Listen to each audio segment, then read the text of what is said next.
এলাকাবাসী, মুসলিয়ানে কেরাম, সাইমিন, আজকের অত্যন্ত গুরুত্বপূর্ণ রাত্র।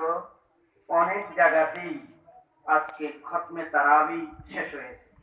ইহা একটা আমাদের জাহের কিসমত।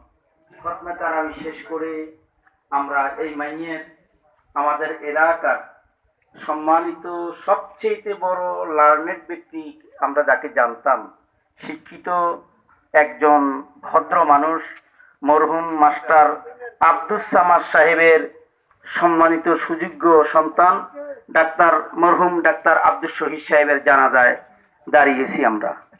আল্লাহ রাব্বুল আলামিন আমাদের জিন্দেগীর গুনাহগুলি মাফ করে দেখ, সবাই বলেন আমিন। এই মাইয়িতকে কবুল করুক, তার জানাজাটাকে আল্লাহ কবুল করুক, সবাই বলেন আমিন। আল্লাহ রাব্বুল আলামিন বলেন, মিনহা খালাকনাকুম, তোমাদেরকে এই মাটি থেকে সৃষ্টি করা হয়েছে। এত গর্বের কিছু নাই, এত অহংকারের কিছু নাই। রাজাদিরাজ যারা ছিল, দুটা খালি হাতে তারা যেতে হয়েছে, তাদের কিছু করার ছিল না, আমাদেরও কিছু করার নাই। মিনহা খালাকনাকুম, এই মাটি থেকেই তোমাদেরকে তৈরি করা হয়েছে, সৃষ্টি করা হয়েছে। ফিহা নুঈদুকুম, এবং এর মধ্যে ফিরে যেতে হবে। ওমিনহা নুখরিজুকুম, এখান থেকে আবার তোমাদেরকে আল্লাহ রাব্বুল আলামিন কোনো প্রকারের কমতি ছাড়া মানুষটা যেমন ছিল হুবহু এইভাবে আবার পুনরুত্থান করবে। তোমাদেরকে এখান থেকে উঠানো হবে। আমরা তানাসুকে বিশ্বাসী নয়, পুনর্জন্মে বিশ্বাসী নয়। আমাদের আহলে সুন্নাত ওয়াল জামাতের আকীদা হলো পুনরুত্থান। আবার আমাদেরকে পরজগতে হিসাব দেওয়ার জন্য, রব্বুল ইজ্জা ওয়াল জালালের সামনে দাঁড়ানোর জন্য আমাদেরকে পুনরুত্থান করা হবে। এরপরে আমাদের হিসাব নিকাশ হবে। মরহুমের সম্মানিত ছেলে মাওলানা শফিক সাহেব, এটা একটা সম্মানিত ভাই মাওলানা শফিক সাহেব, এটা একটা তার বড় কিসমত যে ভাই একজন আলেম। তার বাতিজারা হাফেজ কি নাম, খায়রুল বাশার, অত্যন্ত যোগ্যতম হাফেজ। তারই আরেক বাতিজা মেসবাহুল বাশার, যোগ্যতম আলেম। এরা এই বংশের ভিতরে অনেক আলেম ছিলেন। আমরা যাকে মোল্লা সাহেব জানতাম, আমাদের সকল দোয়ায় তিনি যেতেন। এই মোল্লা বাড়ির অত্যন্ত সুনাম, সেই বাড়ি থেকে তারা এখানে এসেছে। আল্লাহ রাব্বুল আলামিন এই মাইয়িতকে কবুল করুক, সবাই বলেন আমিন। মাইয়িতের জিন্দেগীর গুনাহগুলি আল্লাহ মাফ করে দেখ, সবাই বলেন আমিন। ও এই কথাটা কারা বলছে, আমিনটা কারা বলছে? রোজাদাররা। রব্বুল আলামিন এই রোজাদারদের এই কথাটুকুন তুমি কবুল করে নাও, সবাই বলেন আমিন। আমা তাওফিক ইল্লা বিল্লাহ। আসসালামু আলাইকুম ওয়া রাহমাতুল্লাহি ওয়া বারাকাতুহু। সম্মানিত উপস্থিতি, আপনারা হয়তো জানেন আমার জ্যাঠা খুব সামাজিক লোক ছিলেন। আমাদের এই অত্র এলাকায় যারা বাড্ডা এলাকায় যেতেন, তারা সবাই আমার জ্যাঠার দোকানে আড্ডা মারতেন। তো ওনার কিছু স্মৃতিচারণ করবেন আমাদের এলাকার সম্মানিত মুরব্বী জনাব আলম সাহেব। আসসালামু আলাইকুম। আমি পরশুদি, আমার বাড়ি, আমার বাবা মরহুম নুরুল ইসলাম মাস্টার। আমি যেদিন প্রথম ঢাকা গেছি, ঠিক সেদিনই ওনার দোকানে আমি আমার বেডিং দেখছি, এবং সেদিন থেকে ওনার যেই স্নেহ, ভালোবাসা, সাহায্য, সহযোগিতা যা করছে, তার জন্য আমি আজকে এতটুকু উঠতে পারছি। আল্লাহ উঠেছে।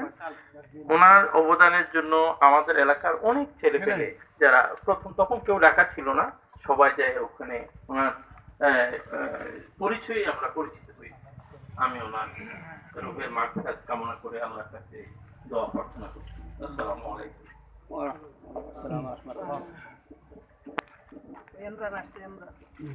সম্মানিত উপস্থিতি, আমার জ্যাঠা ডাক্তার শহীদুল হক, উনি 4 সন্তানের জনক। ওনার প্রথম 2 সন্তান হলো মেয়ে, তারপরে 2টা সন্তান। তার মধ্যে বড় সন্তান যেটা, বড় ছেলে, প্রথম 2 জন বোন আমাদের, তারপরে হলো বড় ছেলে, ওর নাম হলো ইমরান আল মামুন। তারপরে একদম ছোট ভাই, ও হলো ফয়সাল আহমেদ। আমি ওদের পরিবারের পক্ষ থেকে ইমরানকে একটু সবার কাছ থেকে একটু দোয়া নেওয়ার জন্য বিনীতভাবে অনুরোধ করছি। আসসালামু আলাইকুম। ওয়ালাইকুম আসসালাম ওয়া রাহমাতুল্লাহি ওয়া বারাকাতুহু। আমি জানি আমার বাবা খুব ভালো মানুষ ছিলেন, সবাই তার জন্য খুব বেশি দোয়া করবেন। আমরা আসলে এখন আপনাদের কাছে বলার মতো কিছু নাই, শুধু দোয়াটুকু চাই, এইটাই আমার বলা। ধন্যবাদ সবাইকে।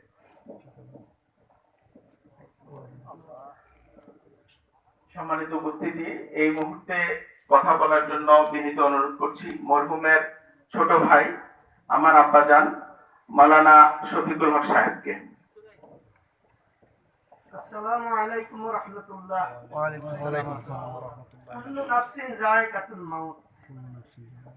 এটা আমরা সবাই জানি, এটা কোরআন শরীফের একটা আয়াতের অংশ। তো আমার ভাই ইমিডিয়েট বড়, আমার বড় ভাইও এখনো আছে।